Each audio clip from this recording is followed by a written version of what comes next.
Lautaro, ¿cómo están? Hola, ¿qué tal? Meche, Carolina, Lautaro, amigos como siempre que nos sintonizan a esta hora de la mañana. Corto este mes, pero muy productivo, y evidentemente el día de hoy estamos con muchísima información, sobre todo de seguridad. Hoy estaremos en entrevista con el comandante general Fausto Salinas, con quien conversaremos sobre los temas de seguridad, así que esté muy pendiente de lo que nos dirá. Hola, ¿qué tal, compañeros, amigos televidentes y radioescuchas? Pues sí, a propósito de la seguridad, también vamos a contarles sobre el acuerdo de cooperación que fue firmado entre Ecuador y Bélgica el día de ayer. Estuvo también Fausto Salinas, el ministro del Interior, y además altas autoridades de la Unión Europea que están visitando nuestro país en una agenda completa. También se han reunido con el presidente Lasso, le vamos a contar más adelante. Compañeros, buenos días, amigos televidentes, radioescuchas también que están en Pública FM, y una información casi de última hora porque sucedió anoche, y es que un deslave en Quito atrapó a al menos 20 vehículos que estaban en un patio de retención del Pico y Placa. Tenemos la información que se conoce y se tiene hasta el momento de este percance, el segundo deslave en la administración de Santiago Guarderas. Un deslizamiento de tierra, así es, ya ha respondido a la autoridad. Bueno, vamos a iniciar con esa y otras informaciones. Hacemos la invitación, como siempre, para que nos sintonicen a través del telégrafo.com.es, Pública FM y a través de nuestras redes sociales. Bienvenidos.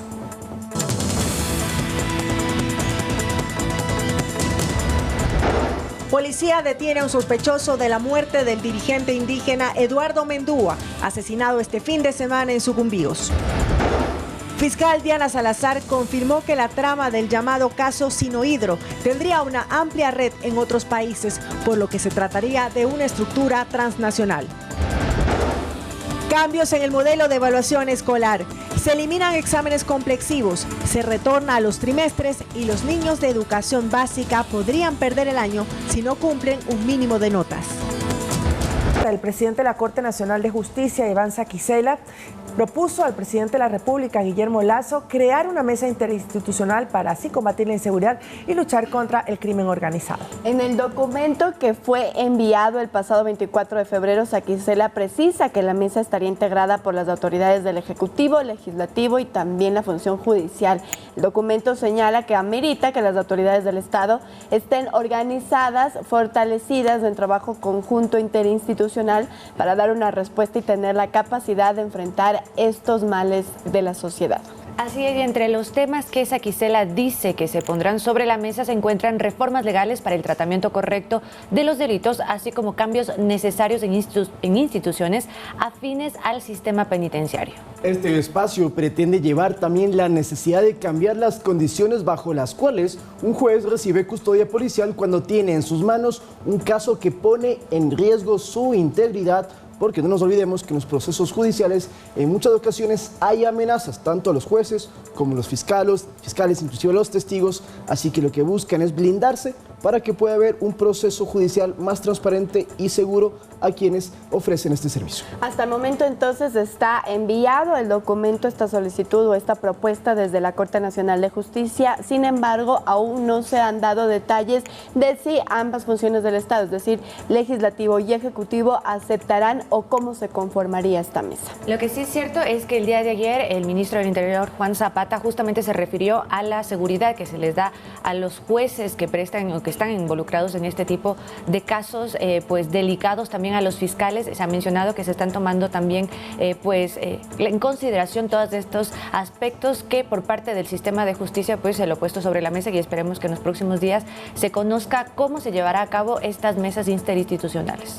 Bueno, y ahora vamos a hablar sobre el caso Sinohidro, compañeros, amigos televidentes y radioescuchas, en el cual se le vincula al expresidente Lenín Moreno en una trama de corrupción transnacional. Así lo develó la fiscal general del Estado, Diana Salazar, quien detalló la importancia de las asistencias internacionales remitidas por al menos 5 países. El caso Sinohidro es un tema histórico para el sistema de justicia en el país. Así lo calificó la fiscal general Diana Salazar en la primera entrevista que dio a un medio de comunicación, tras anunciar que formulará cargos al expresidente Lenín Moreno y 36 personas más, entre ellas su esposa Rocío González, sus 2 hermanos e hija y parte de su círculo cercano. Porque son 76 millones que se han identificado de sobornos en un solo proyecto. Se refiere a la adjudicación del contrato para el al proyecto hidroeléctrico Coca-Cola-Sinclair a la empresa china Sinohydro. No tiene nada que ver con la ejecución, sino con la suscripción del contrato para dar la viabilidad en el financiamiento. A decir de Salazar, este caso trasciende fronteras y por ello la importancia de las asistencias penales internacionales solicitadas a 6 países, las mismas que tuvieron un tiempo de respuesta promedio de 14 meses. Una trama de corrupción que involucra a varios países, España, Estados Unidos, Panamá, es que allá llegaron los recursos y desde China. Pese a que el exmandatario Lenín Moreno desvirtuó las acusaciones que se efectuaron en este proceso que investiga sus acciones cuando fue vicepresidente. No he intervenido en temas de contratación pública. He sido respetuoso de las competencias de cada funcionario. La titular del Ministerio Público indicó: No se trata de un tema relacionado con las actividades propias de este proyecto, sino por sus actividades particulares y de la cual hemos identificado que recibió beneficios no solamente él, sino su círculo familiar. Este jueves se conocerán todos los elementos de convicción que recabó la Fiscalía en cerca de 4 años de investigación por el delito de cohecho. La diligencia se efectuará a las 8 de la mañana en la Corte Nacional de Justicia en el norte de Quito. Olga Velasco, Noticias 7. Estamos hablando de 76 millones de dólares en sobornos, en este caso Sinohydro. Y si volvemos atrás y vemos uno de los casos más emblemáticos de corrupción judicializados ya, el caso Odebrecht, que sentenció a Jorge Glass a prisión. Ayer eran 33,5 millones que Odebrecht dijo que había recibido. En este caso estamos hablando de 76. ¿Se cuenta usted la magnitud de la trama de corrupción que habría operado en este caso, que pues involucra al ex vicepresidente y a su círculo más cercano? Lo que sí también mencionó la fiscal es que de las 37 personas que están involucradas en este momento, pues no se ha logrado todavía establecer algún tipo de responsabilidad política ni penal. Eso es lo que se está investigando. Así que lo que se ha mencionado es sobre todo en este principio de inocencia que se mantiene hasta que pues el proceso siga avanzando y se establezcan y se esclarezcan también las responsabilidades de cada una de las personas que conformarían esta trama de corrupción. La construcción de la hidroeléctrica, según la fiscal Diana Salazar, debía costar 1.979 millones de dólares, pero terminó costando 2.245 millones de dólares. Ayer, en una entrevista dada a un medio colega nuestro, pues Diana Salazar decía además de que si se ha demorado tanto esta investigación es porque se ha pedido también colaboración a Estados Unidos, a Belice, a España, a Suiza y China para que se pueda investigar. Recordemos que esta trama o esta presunta trama de corrupción era en donde se beneficiaban alrededor de 37 personas que son los procesados con dinero y esto pues lo sacaban del país. Es por eso que se necesitaba también la colaboración de varios países para esta investigación. Bueno, y con la repercusión que ha tenido naturalmente este caso a nivel nacional e internacional con la colaboración de otros países también, pues la constructora ha rechazado que se ha utilizado el nombre también para llevar adelante este caso y dice que es una de las constructoras pues más grandes en el mundo y que ha dado esta obra, esta mega obra al país que da pues réditos, trabajo de aproximadamente un 35%, ¿no? De los por ello es mejor que se llamara INA Papers y no Sinohydro. Claro, ahora se llama Sinohydro. Está rechazando esto, ¿no? El 2 de marzo entonces tendremos jueves. ya novedades, ¿no? Sí, el jueves van a hacer la audiencia en la que se podrían formular cargos, si así lo considera la Fiscalía, al ex presidente y también al resto de personas involucradas en este caso. 7 de la mañana con 9 minutos, vamos a continuar con más información a esta hora de la mañana. Los invitamos a todos ustedes también que nos sigan a través de las redes sociales, que nos escuchen también en Pública FM y nos sigan a través de www.eltelegrafo.com. Vamos a seguir. El ministro del Interior, Juan Zapata, confirmó la detención de un sujeto relacionado al asesinato de Eduardo Mendúa. Aseguró que no tiene relación con el gobierno ni con Petroecuador. Veamos. Fue en la madrugada que la Fiscalía ya anunciaba sobre 4 allanamientos que se realizaron en Sucumbíos en torno al asesinato de Eduardo Mendúa, dirigente indígena. Más tarde, el ministro del Interior, Juan Zapata, daba los detalles. Aquí se aprendió a David QC por fines investigativos, quien fue reconocido por las víctimas como la persona que conducía la canoa después de haberse cometido el acto delictivo, es decir, participa dentro de este hecho violento. En una declaración brindada la misma noche del domingo, la CONAIE, a través de su presidente Leonidas Issa, responsabilizaba al gobierno de la muerte de Mendúa. Este hecho de violencia, este hecho de asesinato, de nuestro compañero Eduardo no quedará en la impunidad.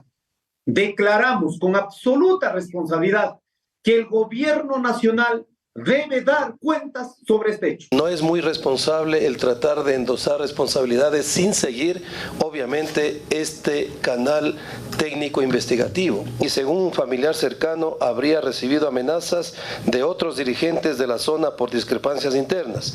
Esto, obviamente, se ratifica con 5 versiones dadas a la Fiscalía del Estado. Según las primeras versiones, el dirigente salió a los exteriores de su vivienda junto a su esposa para cortar unos bananos.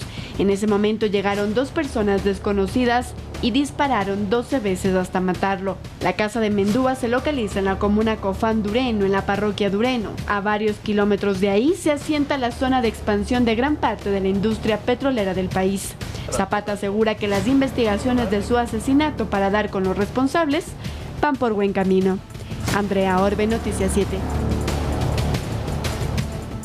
Muy bien, entonces ayer en la rueda de prensa lo que ha dicho el ministro del Interior es que hasta el momento hay una persona detenida luego de estos allanamientos. Lo que se está siguiendo entonces es la ruta por la que las personas que atentaron contra la vida de Eduardo Mendúa escaparon, es decir, que van por buen camino, lo que ha dicho son las palabras del ministro del Interior. Ellos aseguran que luego de haber atentado contra la vida de Eduardo Mendúa, pues fueron en una canoa. Uno de los detenidos era quien manejaba esta canoa, y han dicho también que en los allanamientos se encontraron escopetas y otros elementos que pueden pues entonces poner ya esta huella, digamos, para poder encontrar a los demás responsables. 5 personas habrían sido las que asesinaron a Eduardo Mendúa. Así es, la hipótesis ahora que se maneja en esta línea investigativa, en un principio que tienen las autoridades, pues es que se tratarían de conflictos entre comunidades indígenas de Sucumbíos. Se mencionó que pues anteriormente Mendúa tuvo ya amenazas. Estos conflictos, lo que se han dicho es que pueden derivarse conflictos de tierra, pero tampoco se descarta de que tengan y que sea algún tipo de diferencias por las posturas, por la explotación petrolera. Eso es lo que ha mencionado ayer el ministro Juan Zapata, pero sí, se han adelantado que todavía continúan investigando porque hay 4 personas que pues están tras la pista de esas personas que estarían involucradas en el asesinato. Como bien lo dijiste, Andrea, entre las evidencias que se encontró en la canoa es también, son 4 escopetas de diferentes pues calibres, cartuchos y también teléfonos celulares de quienes habrían cometido este delito. El funeral de Eduardo Mendúa va a ser, bueno, están todavía analizando si será hoy o mañana, según nos contó ayer el sobrino con quien conversamos, y nos reveló la vida de este dirigente indígena que, por cierto, tenía 40 años, 6 hijos, de los cuales 5 son menores de edad.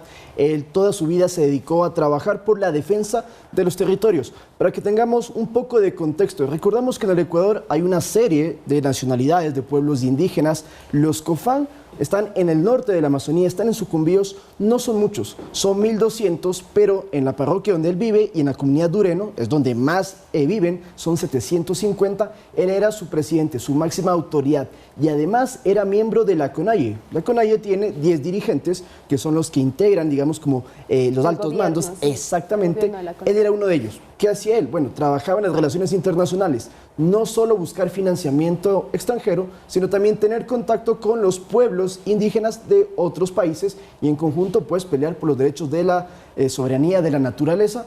Y como tú lo has dicho, Carolina, ellos ya saben y tienen indicios de quiénes estarían detrás como autores intelectuales, pero hay que todavía continuar con todas las investigaciones para poder determinar que hay las pruebas como tal.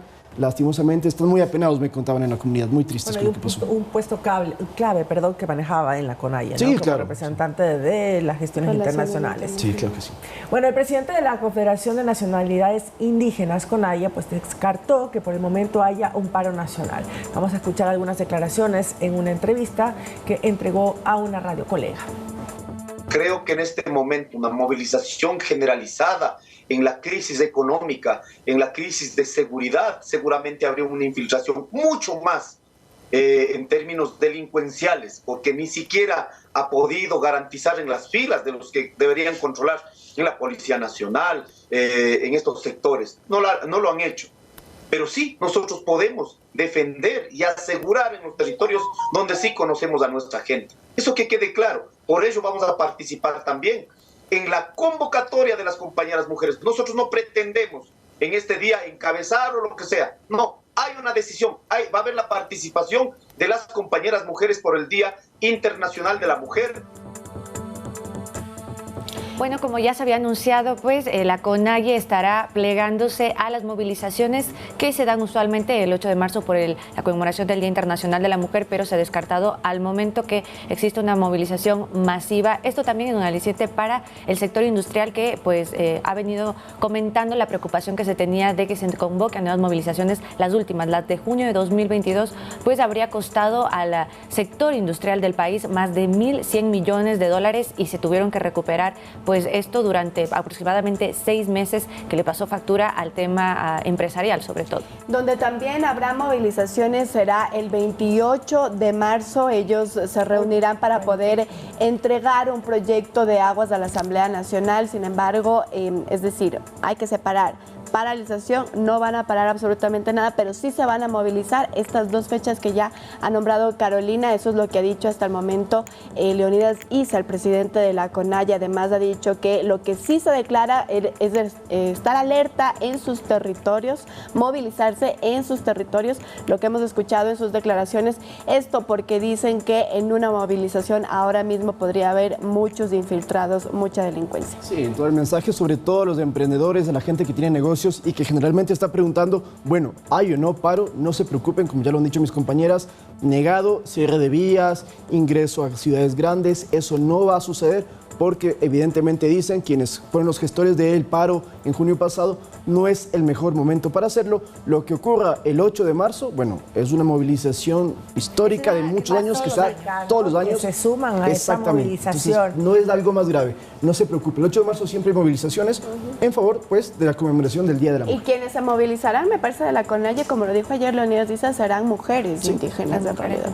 Bueno, vamos a estar pendientes también y sobre todo el clamor de la ciudadanía, del público, a través también de las redes sociales y que no se presenten estas paralizaciones, ¿no? Que en estos momentos no es lo más adecuado. Descartadas por el momento. La Comisaría de Asuntos Internacionales de la Unión Europea, también Ylva Johansson y la ministra del Interior de Bélgica, Annelies Verlinden, cumplen una agenda en Ecuador durante la cual han revisado los aspectos de cooperación entre nuestro país y el bloque europeo en temas de seguridad y desarrollo.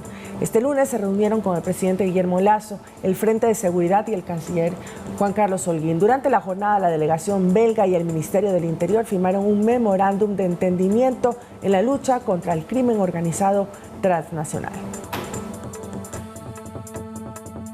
Que corresponde a intercambio de información, tecnología, capacitación, trazabilidades, pero sobre todo esta comunicación que tiene que existir entre la policía de Bélgica, las policías de la Unión Europea y la policía ecuatoriana. Las actividades serán organizadas en 2023 y 2024. Claro que nos enfocaremos en la lucha contra el narcotráfico, pero también contra otros problemas de seguridad que enfrentan nuestros países, como es el tráfico de personas. Ahora, porque es importante también resaltar que se firma este acuerdo entre Bélgica y Ecuador específicamente, y es que ayer se mencionaba que pues la mayor cantidad de droga incautada en Ecuador en los últimos años se ha identificado que va hacia Europa, más del 70% de la droga incautada, y de esta un gran porcentaje va específicamente a Bélgica. Justamente las 8 toneladas que fueron incautadas durante el fin de semana estaban dirigidas en un cargamento de banano hacia Bélgica. Entonces lo que se ha identificado es que aquí existe un patrón y es por eso que se firma este memorándum de entendimiento entre el gobierno de Bélgica y el gobierno de Ecuador para poder llevar a cabo como este traspaso de información. Incluso ayer se mencionaba que hay la intención de que exista un policía, una delegación de policía ecuatoriana en Bélgica y una de Bélgica aquí en Ecuador específicamente. Eso es algo que se puso también sobre la mesa y pues que se estará analizando también cómo va a ejecutarse y si es que eso es posible. Exactamente. Justamente lo que tú dices, en la víspera se decomisó una gran tonelada de cocaína, o más bien cerca de 9 toneladas de cocaína. Esto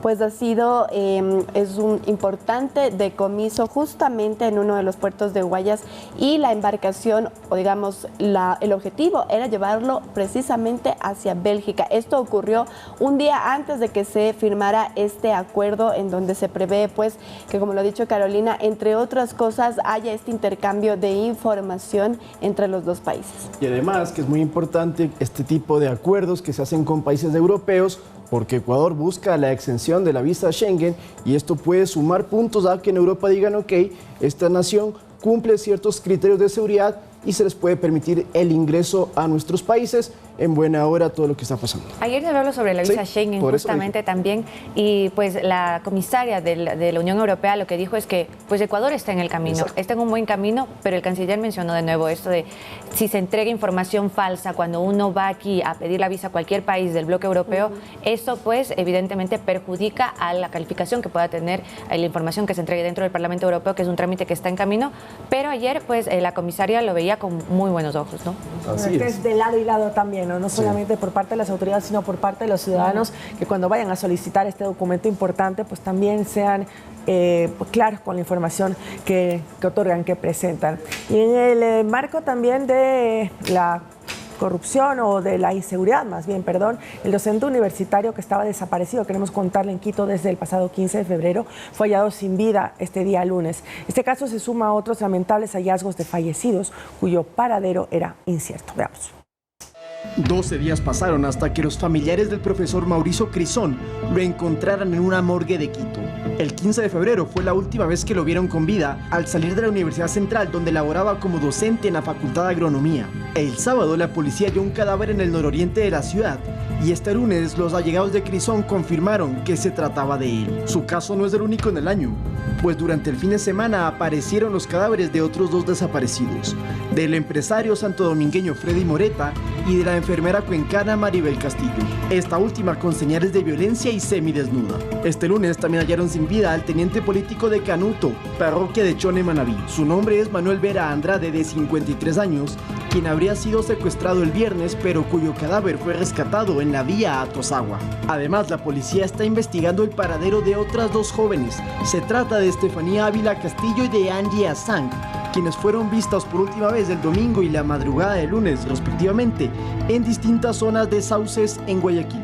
Sobre Asang, su hermano reportó que la secuestraron al llegar a su domicilio en Sauces 5 junto a su novio, pero los antisociales solo se la llevaron a ella y al vehículo. El auto ya apareció, pero de Angie no hay señal, más que una recompensa de $50,000 que estarían pidiendo los secuestradores. Lautaro Andrade, Noticias 7. Y precisamente sobre esto la Policía Nacional se ha referido a través de su cuenta de Twitter. Han dicho que una de ellas, de las que veíamos en la nota, ya fue encontrada, esto hace 8 horas, ahí podemos ver el tuit que se publicó y dice: la efectiva labor policial permitió localizar en Daule, Guayas, a la ciudadana Estefanía A, quien se encontraba reportada como desaparecida. Ya se encuentra a buen recaudo con sus familiares. Tú que hacías la nota, Lautaro, las 2 chicas que estaban desaparecidas, una vemos que ya ha sido encontrada, ¿tienen relación? Es decir, ¿estaban juntas? No. ¿Desaparecieron en conjunto? No, para nada. La única coincidencia es que ambas viven en Sauces, pero Sauces es muy grande en Guayaquil, tiene diferentes... ¿Cómo se llamaría esto? No son ciudadelas, bueno, Sauces 1, 2, 3, etcétera. En el caso de Estefanía, de quien tú hablas, era en Sauces 9. Ahí la vemos junto a su padre. Ella parece que fue rescatada sin ningún problema. La policía ya nos dará más explicaciones. Pero de Angie Asang, ella fue en Sauces 5. Teníamos que ver la última fotografía que estábamos en esta nota, es la de Angie. Si no podemos volver a poner para también que el público la pueda identificar. ¿Cómo fue el caso de Angie? Para explicarlo un poco mejor y rápido. Angie llegó a su casa en Sauces 5 junto a su novio. Se bajó del auto y en eso aparecieron hombres armados, los encañonaron, bajaron al novio y se la llevaron a ella y al vehículo. Los secuestraron, solamente la secuestraron a ella. Al día siguiente encuentran el vehículo sin rastros de Angie. El hermano de la joven ha reportado esto que ha sucedido, pero eliminó los tweets porque dicen que ya hay contacto con los secuestradores, que les piden $50,000 y que les dicen que no hablen más para no interferir con las negociaciones. El hermano está bastante asustado. Sin embargo, conocemos de buena fuente que están investigando y le vamos a preguntar en próximos minutos al comandante general de la policía cómo está el caso y cómo debemos abordar cuando haya un posible secuestro. Bueno, vamos a estar pendientes de ese tema. Quédense en la entrevista, viene en pocos minutos. Ahora vamos a hablar de educación porque, atención, desde el próximo año lectivo habrá cambios en el método de evaluación de los estudiantes, como la eliminación de los exámenes remediales y de gracia, aunque se mantienen, eso sí, los supletorios. Vamos a ver todos estos cambios.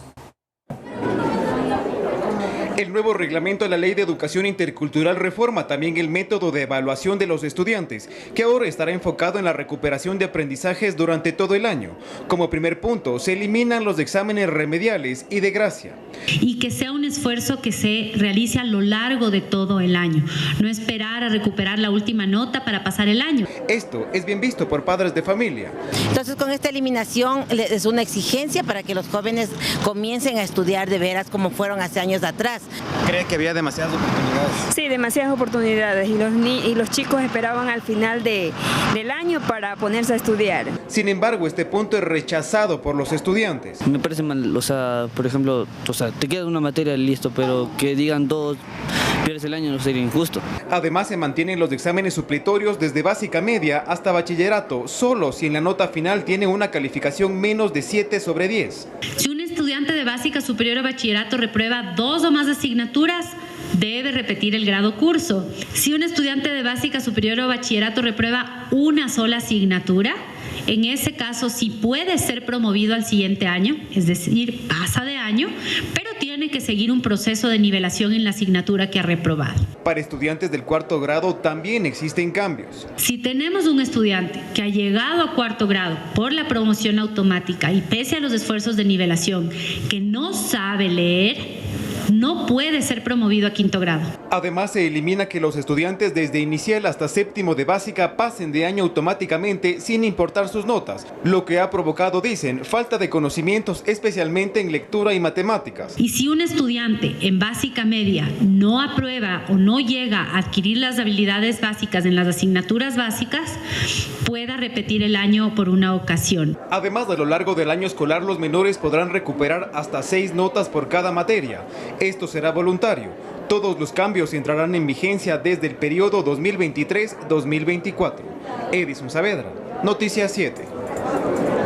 Entonces, no nos confundamos. En la región costa, que empieza ya en un mes exactamente, ¿no? Empiezan las clases, aplican estas modificaciones. En la sierra será en septiembre, cuando ya inicia el año escolar. Se acaban entonces estos exámenes remediales de gracia, que lo que hacían era evitar en muchos casos que los jóvenes pierdan el año. Los supletorios se mantienen. Ahora yo pregunto aquí en esta mesa, compañeras, ¿se quedaron alguna vez en supletorios? Pues no. Oye, me parece interesante también lo que había dicho la ministra de Educación antes de pasar a nuestras experiencias personales. Excelente academia. La ministra de Educación lo que decía es que era súper, digamos, indignante mirar que en octavo de básica, por ejemplo, habían estudiantes que no sabían ni leer, porque han pasado tanto de año por estos remediales, por la prueba, que evidentemente hay capacidades que no se están evaluando de mejor manera. Ahora lo que va a pasar es que en cada trimestre se evalúe y no se ponga todo sobre solo una prueba, que era así como estaba funcionando hasta ahora. Pero se va a poder dar mayor atención y acción a los estudiantes para que justamente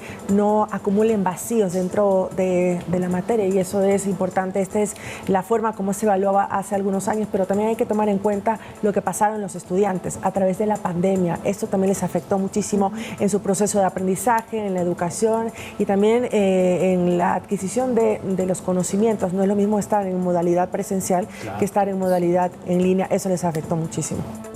Bueno, nos vamos a ir a una pausa. En breve estará con nosotros Fausto Salinas, comandante general de la policía. Con él hablaremos de varios temas de interés nacional, de los operativos de seguridad, muertes violentas en Quevedo, la investigación en el caso Eduardo Mendúa y mucho más. Quédese con nosotros.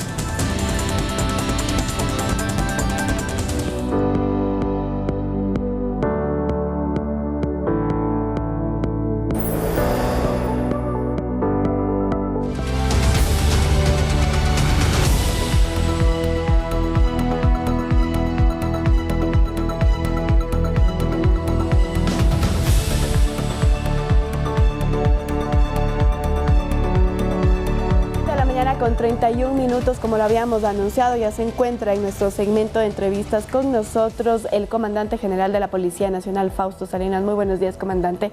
Gracias por su visita el día de hoy. Quisiera iniciar felicitándoles también. Hoy 85 años de aniversario están cumpliendo la Policía Nacional de Profesionalización, comandante, y en ese sentido yo quisiera iniciar preguntándole cuáles son los retos que se enfrenta la Policía Nacional con la profesionalización.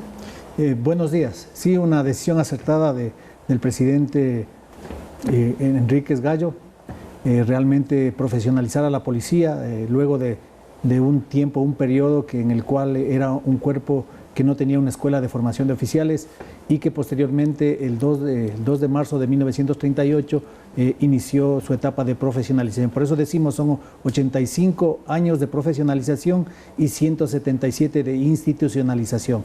Es una gran institución, es una institución que ha estado en los momentos más críticos del país. Hoy estamos atravesando un momento crítico, por eso la policía tiene que ser fortalecida, tiene que enfrentar todas estas amenazas que van desde la delincuencia transnacional, la delincuencia organizada, el narcotráfico, la minería ilegal, pero también esa cultura de violencia en la cual hemos visto desembocado en los últimos días muertes violentas, no solamente entre grupos criminales, sino también entre personas que han perdido su tolerancia, su espíritu pacífico y el respeto a la vida de las otras personas. Y hablando de esa profesionalización y también de la institución como tal en estos momentos complicados que han atravesado, no podemos no preguntarles sobre la depuración de malos elementos que sí existieron en la policía en casos anteriores, pero ¿cómo avanzan estos procesos, general? ¿Hay cifras de cuántos uniformados, cuántos oficiales han sido separados en los últimos meses producto de malas actuaciones? Bueno, la institución ha aprendido en el tiempo a mejorar sus controles. Es así que pasamos desde algunas leyes en las cuales teníamos algunos regímenes disciplinarios que antes no estaban tipificadas algunas sanciones, hoy se ha incrementado más, pero sí hemos tenido un problema y un retroceso es en cuanto al COESCOP, en el cual un reglamento que era muy duro, muy drástico, muy corto procesalmente, fue cambiado y ahora tenemos los problemas de un régimen disciplinario que ha sido un poco más flexible y garantista. Precisamente el día de mañana con el señor ministro del Interior presentaremos ya una propuesta a la Asamblea Nacional para solicitar una facultad expedita para dar un procesamiento a los malos policías, no solamente a aquel que esté vinculado con acciones delictivas, aquel que va también este proceso para quien tenga relaciones dudosas con organizaciones criminales o que tenga un núcleo de amistades que no sea coherente con el servicio policial, y también a quien tenga un bajo desempeño en el cumplimiento de sus funciones. Esta propuesta la haremos mañana. Y por ejemplo, perdón Andrea que te corté, pero sobre esto, 45 días dura el proceso generalmente contra un policía.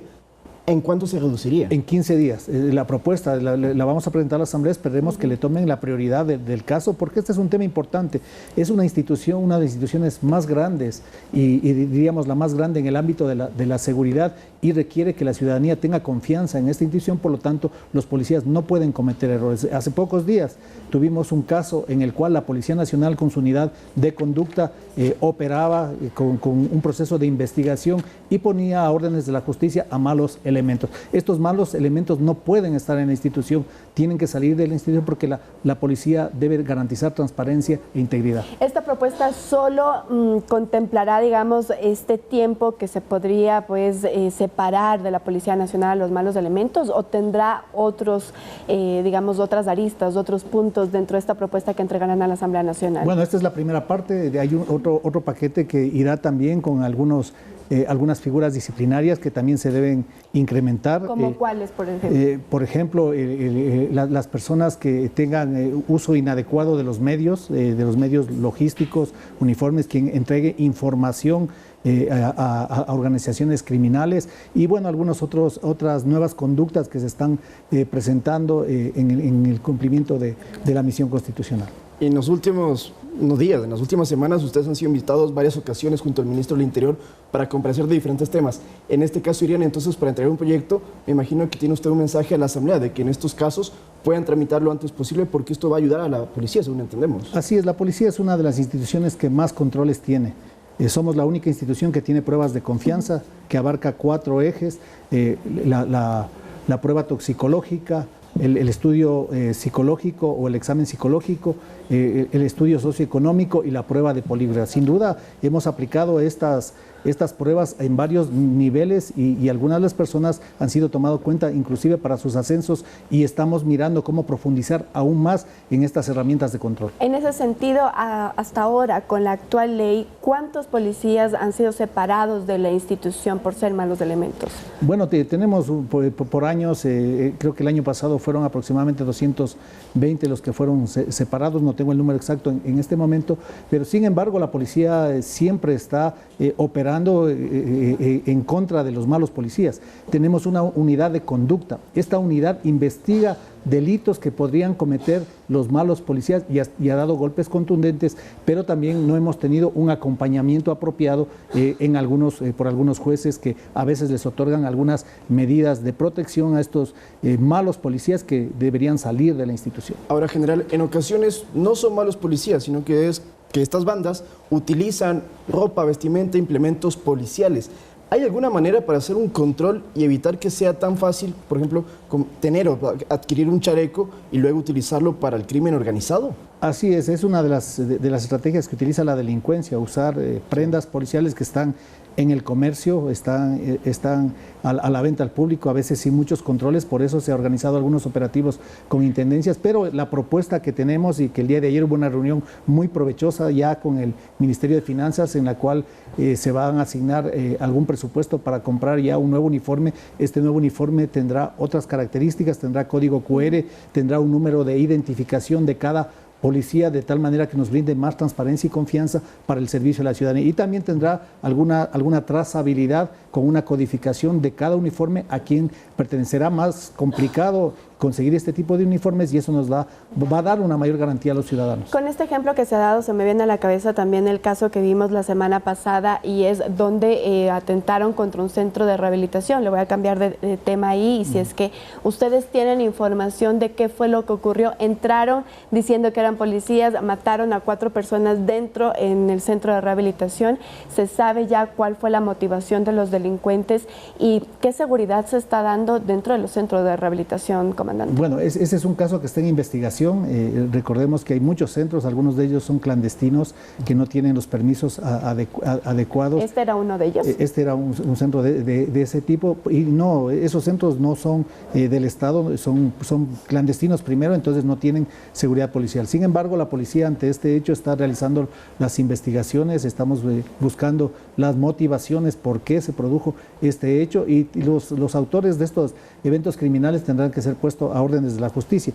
Y es así como estamos trabajando. En lo que va del año tenemos casi 210 organizaciones criminales desarticuladas, organizaciones criminales de impacto altísimo, como por ejemplo hemos detenido al Gato Farfán, sí, un delincuente que operaba tanto en Estados Unidos, en Colombia y en Ecuador, y que hoy tendrá que enfrentar a la justicia americana, que ha sido solicitado en extradición.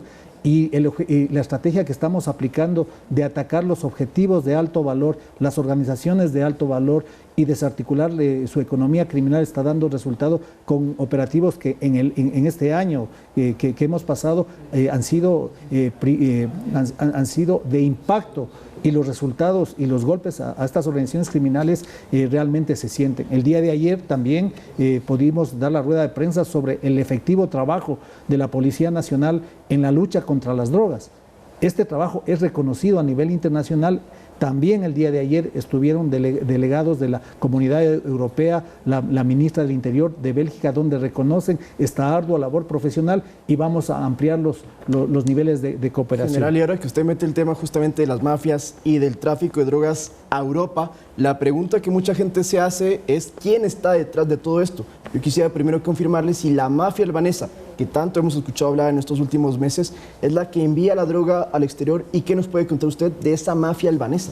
Bueno, hay muchas organizaciones criminales que están atrás de este envío de drogas a Europa y a otros países. Hay de diferente orientación, algunas que están ancladas a carteles mexicanos. Claro que las organizaciones transnacionales del delito cada vez buscan cooptar más espacios en los cuales pueden enviar la gran cantidad de droga que se está produciendo, porque recordemos que también en la producción de droga hay menos erradicación, hay más tecnología primero para la planta, para mejorar la producción. ¿Y este grupo albanés general? Y aquí viene que hay toda una cadena, tanto logística, alguien que trata de introducir la droga al país, centros de acopio. ¿Qué injerencia tiene esta mafia albanesa específicamente? Esta mafia tiene un origen aproximadamente desde el 2010 que tenemos identificada. Recordemos que se relajaron algunos controles migratorios. Hoy nuevamente los estamos retomando con un general al frente de la Subsecretaría de Migración General de Policía, y también vamos a establecer primero qué relación tienen y qué hacen aquí en el país. Y segundo, las investigaciones que se están ejecutando, donde ya hemos encontrado, primero, acciones entre ellos, donde han habido asesinatos entre grupos de miembros de las organizaciones albanesas, pero también hemos dado golpes contundentes y han habido algunos casos en los cuales han estado involucrados. ¿Pero tienen relación ellos, por ejemplo, con los grupos de delincuencia organizada ecuatorianos que todos conocemos? Sí, hay algunas relaciones, hay algunas capacidades logísticas que ellos contratan algunos servicios, y también en el lavado de activos que tratan de... ¿Desde cuándo la policía investiga esta mafia? Tenemos orígenes concretos desde el año 2010. ¿Ustedes lo investigan desde el 2010 o desde cuándo inicia esta investigación? O sea, son varios grupos criminales, ¿no? Desde el 2010 nosotros tenemos datos ya de investigaciones, y tenemos que tuvieron mucha libertad en algunos años para establecerse en el país, y por eso precisamente hoy nuestras unidades están buscando estos objetivos de alto valor que no persiguen países, sino persiguen delitos y organizaciones criminales. ¿Y ellos operan en Guayaquil, en Manta o en qué? Principalmente en la costa, porque en las provincias donde se genera este traslado de sustancias estupefacientes a Europa. La mafia albanesa impacta sobre todo en los puertos de Rotterdam y Amberes. Muy bien. Y en estas investigaciones, general, yo quisiera preguntarle también, ¿cómo ustedes precautelan que la policía, los miembros de la Policía Nacional no sean cooptados tal vez por estas bandas, incluso ahora lo vemos ya internacionales que están aquí? Así es, esa es una de las estrategias que siempre usará el narcotráfico, tratar de cooptar a las instituciones de justicia, a las instituciones de seguridad, a periodistas, a empresarios, porque ellos buscan tener libertad de acción. Y para ello la policía ha establecido los controles, las pruebas de confianza, también la evaluación de desempeño de los servidores policiales. Hemos creado, por ejemplo, en este año una nueva modalidad que es el CIAPA, el Centro Integrado de Análisis de Puertos y Aeropuertos, donde se hace un análisis, un perfilamiento de todos estos containers y toda esta trazabilidad que tienen las exportaciones hacia el exterior, y vemos los resultados que se han presentado. Pero hay muchas investigaciones que se realizan generalmente. ¿Cómo se protege a estos policías que intervienen en ellas? Porque luego son difundidos abiertamente, hay filtraciones, etcétera, y están en riesgo su vida. Incluso hay unos policías que han dicho que están siendo amenazados. Bueno, la responsabilidad que ha tenido la Policía Nacional y la justicia en el manejo de la reserva que tenían estas investigaciones se ha mantenido. Pero también ha habido irresponsabilidad, por otra parte, de algunos periodistas y de la Asamblea Nacional, precisamente, que ha expuesto los nombres de los investigadores. Eso no se debería hacer. Eso no se debería hacer, no se debería exponer jamás a un investigador. Hemos tomado las previsiones del caso, pero la Policía Nacional está con todas sus unidades luchando contra las mafias. Entendemos que esto podría ser por el caso, no sé si estoy mal, se refiere usted al caso que se estaba pues ya ventilando en la Asamblea Nacional sobre el León de Troya. Se puede entender tal vez que fue porque hay, digamos, este cuestionamiento porque se habría archivado esta investigación. Bueno, nosotros hemos aclarado ya qué es lo que pasó. Hay un proceso, hay un Código Integral Penal que establece las facultades de cada institución. La policía presenta los informes, el fiscal las analiza, mira los argumentos, los elementos de convicción y los propone al juez, y el juez toma la decisión de archivar. Esa decisión no es de la policía, es una decisión del sistema de justicia. ¿Me confirman, producción, si tenemos todavía un minuto más? Sí. Bueno, entonces aprovechemos antes de que se acabe el tiempo, otro tema que está hoy en día en la luz pública, y es el asesinato de este dirigente indígena, Eduardo Mendúa, en Sucumbíos. General, ¿esto fue sicariato o miembros de la propia comunidad que habrían atentado contra la vida del líder indígena? Bueno, el proceso está en investigación. Nosotros de las versiones preliminares que tenemos, habría la participación de de alguna persona que ya se le ordenó prisión preventiva y se inició ya la instrucción fiscal. Él tendrá que hablar y decir lo que realmente pasó, pero de la hipótesis que nosotros manejamos es que es pugna entre personas de diferentes comunidades. De acuerdo, yo quisiera solo culminar con tal vez este miedo, este temor que se ha visto en redes sociales y evidentemente se refleja en la sociedad sobre estos desaparecidos y luego se encuentra sin vida a las personas. Ayer ocurrió con un docente universitario, hemos visto el caso de 2 desaparecidas en Guayas, además del caso en Manabí. General, ¿qué decir sobre estos casos? ¿A qué se debe? ¿Que tiene relación también con el crimen organizado? ¿Qué es lo que está ocurriendo? Bueno, creo que hay dos tipos de casos. Hay unos que están relacionados con violencia interpersonal, con personas que como el caso de Cuenca, que tendría una orientación diferente, no está vinculado con la delincuencia organizada, y hay otros casos que sí tienen que ver con la delincuencia común y los cuales los hemos procesado. La Policía Nacional con la unidad, sobre todo anti-extorsión y secuestros, que ha tenido 12 casos resueltos de secuestro, 13 casos de extorsión resueltos, 35 detenidos por secuestro y extorsión, y seguimos trabajando. Esta es una nueva modalidad que se está presentando. Para ello hemos reforzado la unidad anti-extorsión y secuestro, y en los próximos días vamos a realizar algunos procesos de capacitación con la ciudadanía. En algunas comunidades nos ha dado muy buen resultado esta alerta temprana que da a los ciudadanos, sobre todo a estas mal llamadas vacunas. ¿Hay que publicar cuando alguien es secuestrado de la familia? ¿Tiene que publicar en las redes sociales o cuál es el protocolo? Bueno, cuando se trata de una persona desaparecida es importante aplicar los planes, sobre todo, por ejemplo, el alerta Emilia para niños desaparecidos, que requiere mucha velocidad en la información que sea conocida para que todos estén alertas. Pero hay casos de secuestro donde una divulgación de información podría poner en riesgo a la persona que está bajo el poder de la delincuencia. ¿En cuánto se han incrementado los secuestros en este año comparado incluso con el anterior, general? Bueno, tenemos un incremento de las denuncias, principalmente de extorsión, estas llamadas vacunas, y por ello tenemos un plan específico dedicado a ayudar a la ciudadanía a resolver algunos casos. ¿Y de secuestros específicamente, tal vez la cifra? No tengo el dato en este momento, sin embargo, lo que sí puedo decir es que la mayoría de casos que han sido puestos en conocimiento de la UNACE han sido resueltos con éxito, y aquí el profesionalismo de esta policía, que está cumpliendo 85 años de profesionalización. Súper corto, en honor al tiempo, y me lo preguntan por WhatsApp. ¿Por qué esperar 48 horas para denunciar o que empiece la investigación de un secuestro? Bueno, no el secuestro, sino la persona desaparecida, porque la mayoría de casos que se presentan, hay muchísimos casos, o sea, los que se visualizan son los que tienen influencia en redes, pero son muchísimos casos, y la mayoría de casos que se presentan realmente ocupan a todas las unidades de desaparecidos, y hay acciones previas que se toman, pero cuando tenemos ya más información sobre algo que pueda poner en riesgo el caso, se toma otra decisión. Pero comprometer todas las unidades en manejar todos los casos desaparecidos, sería imposible cubrirlos al mismo tiempo. Muy bien, muchísimas gracias, comandante. Se nos queda siempre corto el tiempo con la entrevista con usted, pero muchísimas gracias por su presencia aquí. Gracias, un buen día. Conversábamos con el comandante general de la Policía Nacional, Fausto Salinas. Con esto nosotros nos vamos a un corte, pero quédense porque al retornar tendremos deportes. Muchísimas gracias.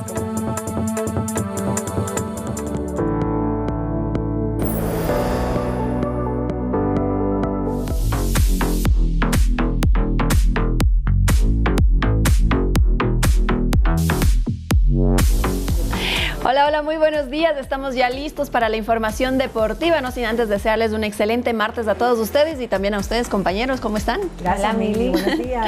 Bueno, y arrancamos porque ayer decíamos que la Sub-20 se quedó sin técnico, pero hoy ya se conoce quién será el reemplazo de Jimmy Bryan, y estamos hablando de Miguel Bravo. Es el nuevo DT de la Minitri, que es como la conocemos. Ahí está la imagen, este quiteño de 36 años, ex director técnico de Independiente Juniors, que es la filial de Independiente del Valle en la Serie B, que además quedó subcampeón en 2022, pero además de eso también fue vicecampeón en Copa Libertadores con Independiente del Valle, con la Sub-20 de este equipo que da mucho para el fútbol ecuatoriano, ¿eh? La gente critica que Independiente del Valle copta hasta la selección, pero como tú lo acabas de decir, vicecampeones de América, y Miguel Bravo, que tal vez no tenga tanta experiencia como Célico, pero conoce el grupo, o sea, a los que están en Europa inclusive los dirigió él, entonces yo creo que es un... Tiene buenas cartas de presentación, digamos así. Y hablando precisamente de Independiente del Valle, hoy, señor Lautaro, ¿qué pasa? Hoy con Independiente del Valle.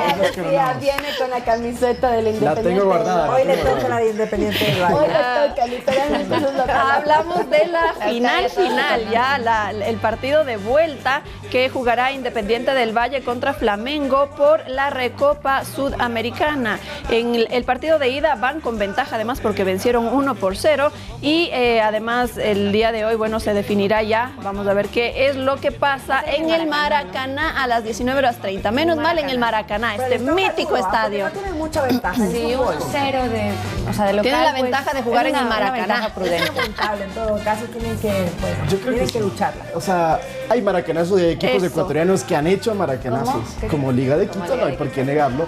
Ahora le toca al Mata Gigantes vengarse de Flamengo, que siempre nos gana.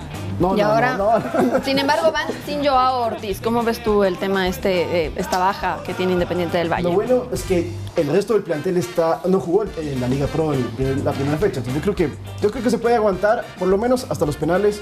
Y si llega a ganar Independiente del Valle, yo creo que llegamos a los penales.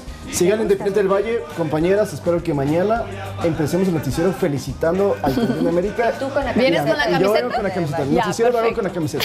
Perfecto. Bueno, vamos a ver entonces este partido a las 19:30. Estaremos pendientes para llevarles mañana toda la información. Ahora vamos a hablar de lo que ocurrió también el día de ayer con los premios de Best que entrega la FIFA. Recordemos que estos premios, bueno, antes el periodo que se consideraba era entre agosto del año anterior y julio del año siguiente, pero como se jugó el Mundial en una fecha, ven las imágenes de esto, la mejor hinchada fue también para... Bueno, ya ahí nos cortaron por tema de tiempo, pero no quería dejar de mencionar que también hubo un premio para el mejor gol y contra todo pronóstico, porque Richarlison, decíamos nosotros, ganó, no sé si tenemos las imágenes, un tiempito chiquito para poner las imágenes, porque realmente es un golazo, es en la Liga de Amputados de Polonia. Y el jugador con muletas es el que mete esta... De amputados. Vamos a ver, miren, ahí está el gol.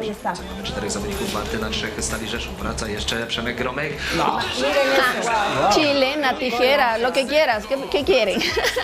Pero bueno, realmente muy bueno el gol. En todo caso, vamos a una pausa, pero no quiero irme sin decirles que Alejandro Domínguez, presidente de la Conmebol, ha anunciado que posiblemente las eliminatorias sudamericanas empiecen en septiembre y no en julio como estaba previsto. Así es que vamos a ver qué pasa con eso. Para Ecuador, vamos a ver, vamos a un corte y ya regresamos.